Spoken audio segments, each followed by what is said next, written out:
मागे झालेल्या प्रश्नपत्रिकेतली गणित आपण बघतोय. पहिलं गणित आहे बघा.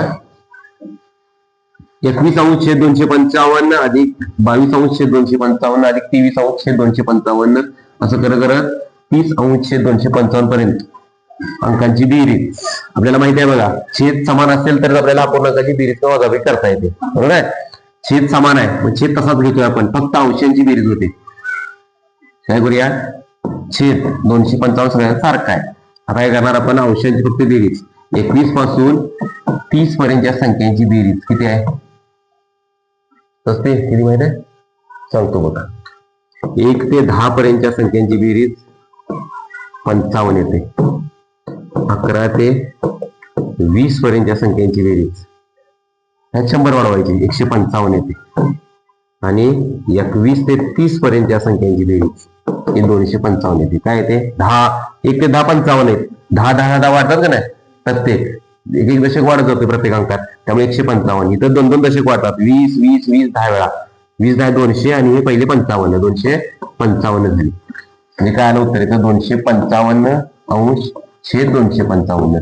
अंश आणि छेद सारखा असेल तर उत्तर काय येणार, 1 येणार.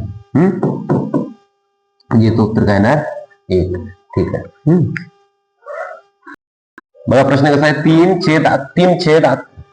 अंश छेद 11 या अपूर्णांकात 1 अंश छेद 11 किती वेळा मिळवावे, म्हणजे उत्तर 1 येईल. कंडिशन कशी आहे, 3 अंश छेद 11 याच्यात 3 अंश छेद 11 मिळवायचे आपल्याला. ते किती वेळा मिळवायचे आपल्याला ते बघायचे. उत्तर 1 अंश छेद 11 काय, 1 अंश छेद 11 मिळवायचे. आपण 3 अंश छेद 11 मिळवला, पण 1 अंश छेद 11 आहे. बघूया किती वेळा मिळवायचे बघायचं. उत्तर 1 पाहिजे. आता बघा 1 मगाशी उत्तर काढलं होतं बघा आपण, अंश आणि छेद सारखा असेल तर उत्तर 1 येते. मग छेद जितका आहे आपल्याला माहिती आहे, अपूर्णांकांची बेरीज वजाबाकी करताना छेद सारखा पाहिजे. उत्तर अंशांची फक्त बेरीज किंवा वजाबाकीची क्रिया करतोय. आपले छेद तसाच 11 क्रिया. मग छेद 11 असेल तर अंश 11 पाहिजे, तरच उत्तर 1 येणार आहे. बरोबर. मग आता बघा इथं 3 मध्ये अजून किती मिळवायला पाहिजेत, हे उत्तर 11 येणार. 3 मध्ये किती पाहिजेत मिळवायला, तर 11 उत्तर येणार. 8 मिळवायला पाहिजे ना, 8 मिळवायला पाहिजे, म्हणजे 1 1 1 असा 8 वेळा मिळवायला पाहिजे. बरोबर आहे ना. 1 2 3 4 5 6 7 8 बरोबर आहे ना.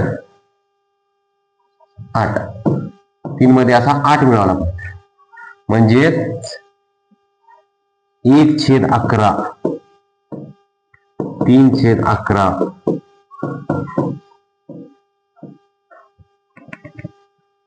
8 वेळा मिळवायला पाहिजे ना, म्हणजे उत्तर आपलं 11/11 म्हणजे 1 येणार. उत्तर 8 वेळा पाहिजे, 8 वेळा. ठीक आहे.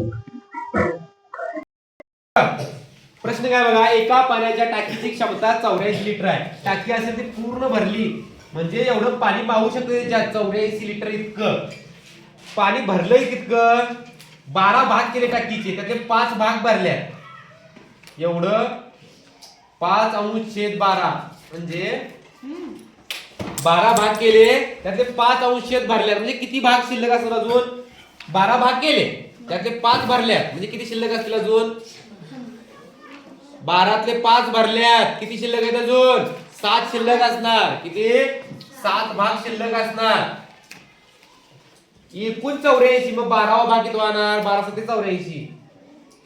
बघा बघूया आपण, 84 लिटर आहे, असे 12 भाग केले, मग प्रत्येक भागात किती 7-7 लिटर भाग मावणार, म्हणजे 12 7 84. कळलं. किंवा डायरेक्ट तुम्ही असं गणित करू शकताय. रिकामी किती आहे, भरलेला 5/12 आहे. हे बघा 5/12 रिकामी आणि भरलेला 7/12 रिकामी, 5/12 भरलेला, एकूण झाला 12/12 म्हणजे 1 पूर्ण. म्हणजे हा भरलेला आहे, म्हणजे हा रिकामी आहे. किती काढायचा, 84 पैकी 7/12 म्हणजे किती, बघूया इथं, 12 1 12 12 7 84 7 7 49 49 लिटर शिल्लक आहे बघा, अजून भरायचं आहे, एवढं पाणी लागेल. म्हणजे भरलेले किती आहे?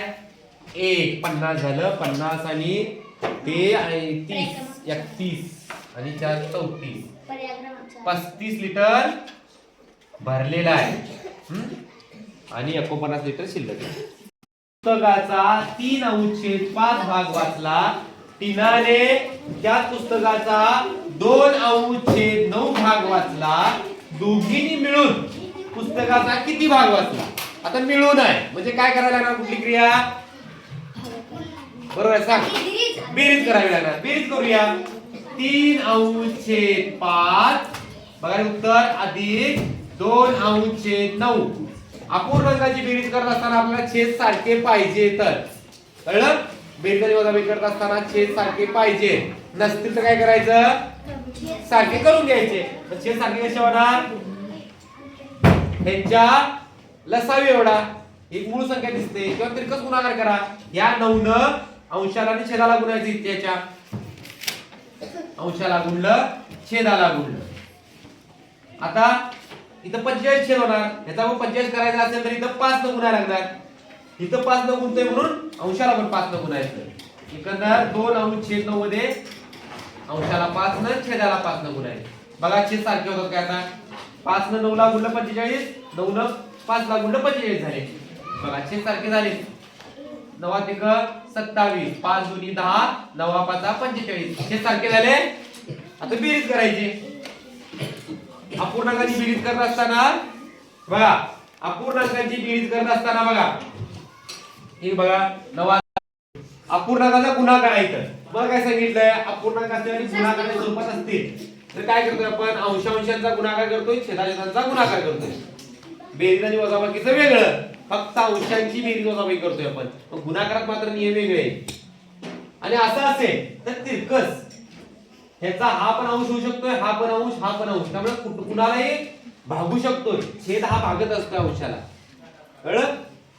तर बघायचं 7 × 7 7 × 21 हे करू शकतोय आपण. सांगितलं बघा 8 × 8 8 × 8 6 × 6 6 × 6. आता 5 × 5 5 × 15 5 न इथं भागला आणि इथं पण भागलं. 5 × 15 झालं, 5 × 5 झालं. जे उरलंय ते लिहून घ्यायचं. 1 × 3 × 1 × 1 खाली काय उरलं? 1 × 1 × 3 × 1 परत 3 1 3 केलं बघायचं. म्हणजे काय उरलं? 1 1 1 1 1 1 1 म्हणजे उत्तर एकच. 1 1 1 1 1 1 1 1/1 म्हणजे उत्तर 1. बघा गणित बघा.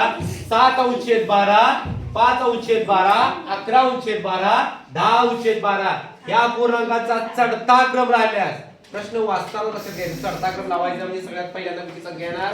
लहान पूर्णांक येणार किंवा लहान संख्या येणार. आता लहान पूर्णांक पहिल्यांदा येणार आणि सगळ्यात मोठा असेल तो शेवटी येणार. सर्वात लहान व सर्वात पुढचा प्रश्न बघा. सर्वात लहान व सर्वात मोठ्या अपूर्णांकाची बेरीज करायची आहे. आपण नंबर टाकून घ्यायचे. एकूण 4 अपूर्णांक आहेत. 1 नंबरला सर्वात लहान येणार आणि सर्वात शेवटी सगळ्यात मोठा असेल तो येणार. 1 नंबर वाल्याची आणि 4 नंबर वाल्याची बेरीज करायची चौथ्या अपूर्णांकाची. सगळ्यात पहिला बघा छेद सारखे आहे. आपल्याला माहित आहे छेद सारखे असतील तर ज्याचा अंश लहान तो अपूर्णांक लहान, ज्याचा अंश मोठा तो अपूर्णांक मोठा. मग सगळ्यात लहान कुठला येणार? हा 1 नंबरला येणार. 2 नंबरला हा येणार. 3 नंबरला हा येणार. 4 नंबरला